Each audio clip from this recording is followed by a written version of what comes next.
and suggestive of the exam room. Nothing, for God's sake, from humour. Something a little bit tasty. Something unexpected. Well, none of them would be expecting this. I could confidently predict that. For there, buried 3 gifts down, asymmetrically wrapped and poorly taped, was a hardback copy of Elite Fighting Forces Maximum Power, a survey of various paramilitary commando units from around the globe, and, furthermore, some cross-section diagrammatics of their key equipment and weaponry. This was what I was giving to win the heart of the young woman I believed I loved.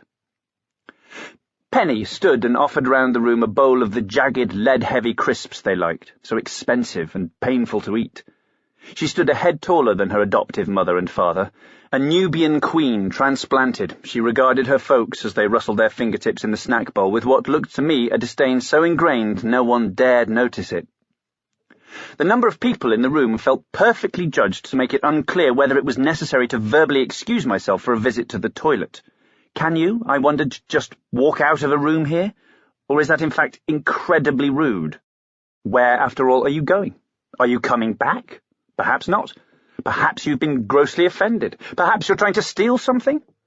But similarly, surely you don't normally to everyone state exactly where you're going each time you leave a room? Or do you? Is that exactly what you do? In the end, I reversed out like I was at Versailles or might have been stabbed in the back, laying down an additionally extended plasticized grin as covering fire. In the toilet, I splashed water onto my face, seeking comfort in the sort of thing someone might do in a film, like knocking back a scotch in a bar after getting fired in the opening scene. Elite Fighting Forces. In the shop, it felt so obviously wrong as to be rather hilarious. The shiny cover shot of an SAS man crouching ready to shoot was an amusing counterpoint to the Nobel laureates and prize winners.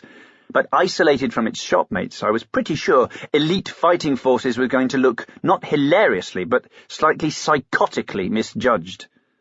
"Gone to ground?" a very thin man said in a cartoon speech bubble up on the toilet wall, unaware of a fat man, also in red hunting garb, hiding on the other side of a hedge. "Gone to ground?"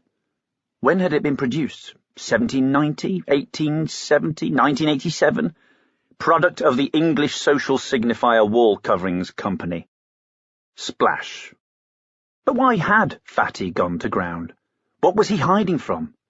Was this the cheers of its day, but now the layers had built up so you couldn't see the joke? Presumably, Fatty, like the fox, had gone to ground, but why? Why the fuck had Fatty gone to ground? Was he looking for something?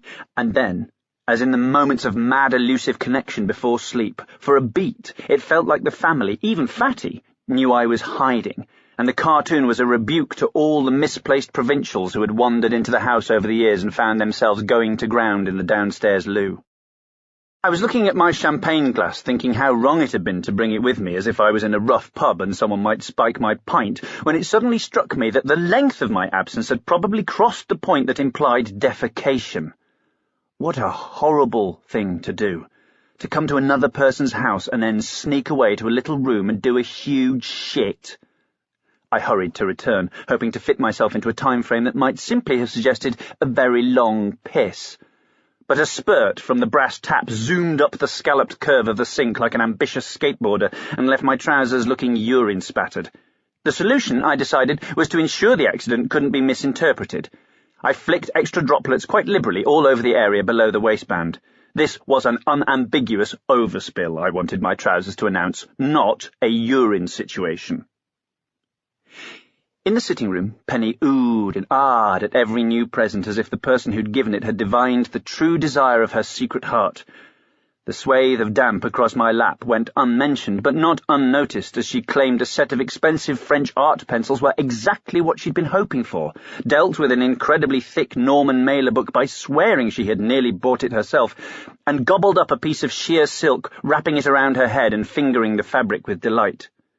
As she turned my package in her hands, I held for a moment a hope that God or elves might mean Elite Fighting Forces was a dream, and beneath the wrapping would be a suitable book.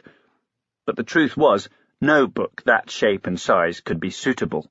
A4, like a football annual, but thin, so cheaply, depressingly thin, as if even the people knocking out this man crap had given up halfway through. Oh, wow.